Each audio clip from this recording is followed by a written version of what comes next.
ஆடு ஜீவிதம் பாலைவனத்தோட அடிமை வாழ்க்கை, அங்கேருந்து எப்படி தப்பிச்சு தன் குடும்பத்தோட சேர்றாருன்றது தான் கதை.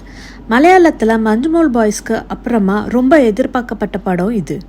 90களோட தொடக்கத்தில் சவுதி அரேபியாவுக்கு கேரளாவிலிருந்து ஆசையாக தனது மனைவி மற்றும் அம்மாவை விட்டுட்டு வேலைக்கு செல்லும் நஜீப் எப்படி சவுதி அரேபியாவின் பாலைவனத்தில் ஆடு மேய்க்கும் வேலைக்கு கொத்தடிமையாக மாற்றப்பட்டு சித்திரவதை அனுபவிக்கிறார் என்றும் அங்கிருந்து அவர் எப்படி தப்பித்தார் என்ற நிஜ கதையை மையமாக வைத்து எழுதப்பட்ட மலையாள நாவலான ஆடு ஜீவிதம் நாவலை தழுவி இயக்குனர் பிளஸ்ஸி சுமார் 16 ஆண்டுகள் கடுமையாக உழைத்து உருவாக்கியுள்ள ஆடு ஜீவிதம் படம் இன்னைக்கு ரிலீஸ் ஆயிருக்கு.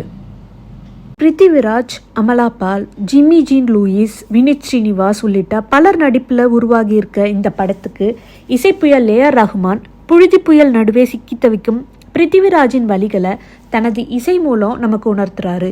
மரியான் படத்திற்கும் ஏஆர் ரஹ்மான் தான் இசையமைச்சார்னு குறிப்பிடத்தக்கது. சவுதி அரேபியாவோட பாலைவனத்திலிருந்து சிக்கி தவித்த நஜீப் அங்கிருந்து உயிருக்கு போராடி தப்பித்து வந்த நிலையில எழுத்தாளர் பென்யாமிடம் தனது கஷ்டங்களை சொல்ல அவர் 43 சாப்டர்களாக எழுதி இந்த நாவலை கொடுத்துள்ளார். மலையாள ரசிகர்களின் பிரபல நாவலான ஆடு ஜீவிதம் அதே ஜீவனோட படமாக்கப்பட்டிருக்கா. அதன் பிளஸ் மைனஸ் என்ன என்பதை பார்க்கலாம் வாங்க. கேரளாலேருந்து வெளிநாட்டுக்கு வேலைக்கு போய் லட்சமாக சம்பாதித்து குடும்பத்தை காப்பாற்றிடலான்ற கனவோட கர்ப்பிணி மனைவியை விட்டுட்டு விமானத்தில் சவுதிக்கு போகிறாரு ஹீரோ. அங்கிருந்து அவரை ஒரு இடத்துக்கு வண்டியில் கூட்டிகிட்டு போகிறாங்க. கொஞ்சம் தூரம் போனதும் வீடுங்க மரங்க எதுவுமே இல்லாத ஒரு இடத்துல ஆடு மேய்க்கும் வேலைக்கு அமர்த்தப்படுறாரு. இதுதான் தனக்கான வேலைன்றது கூட அவருக்கு தெரியாமல் தான் இங்கே அடிமையாக வந்திருக்கிறோன்றது கூட போக போக தான் புரிஞ்சுக்கிறாரு. ஆடுகளை மேய்க்கிறதும் அதுங்களோட பாலை கறந்து கொடுக்கறது தான் வேலையாக கொடுக்கப்படுது. பால் கறக்க தெரியலன்னு சில சமயம் அடி கூட வாங்குறாரு. சரியான சாப்பாடு இல்லை, குடிக்க தண்ணி இல்லை. அப்படி ஒரு இடத்துல இருந்து வீட்டுக்கு போய் விடணும்னு நினைக்க அவர் அதை போக விடாமல் துன்புறுத்த ஆரம்பிக்கிறாங்க.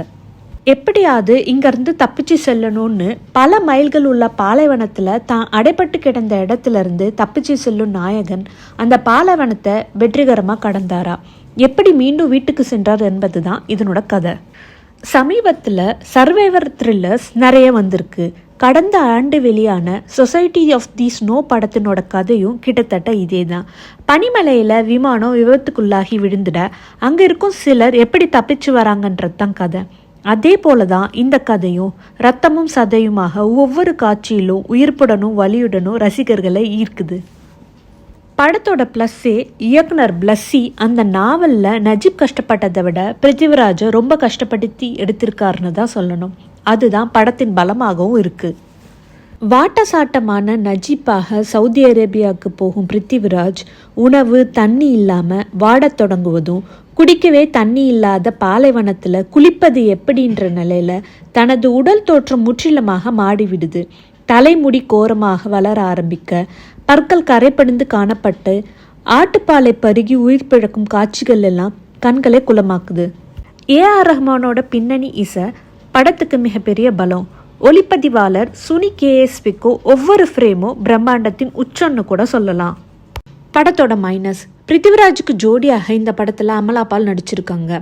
நாவலில் இவரோட கதாபாத்திரம் கதை நெடுக்கிலும் அவனது நினைவுகளாக வரும்.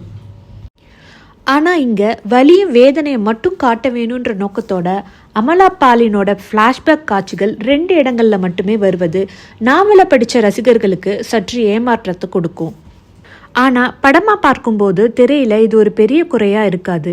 அடிமையாக மனிதர்களை நடத்துவது தவறு என்பதை தெரிஞ்சே அடிமைப்படுத்தி சித்திரவதை செய்யும் மனிதர்களும் வாழ்ந்துட்டு தான் இருக்காங்க. கடைசியாக இயக்குனர் வைத்த கிளைமேக்ஸ் காட்சி ரசிகர்களை நிறைவான சினிமா பார்த்த அனுபவத்தோட வெளியே அனுப்புது.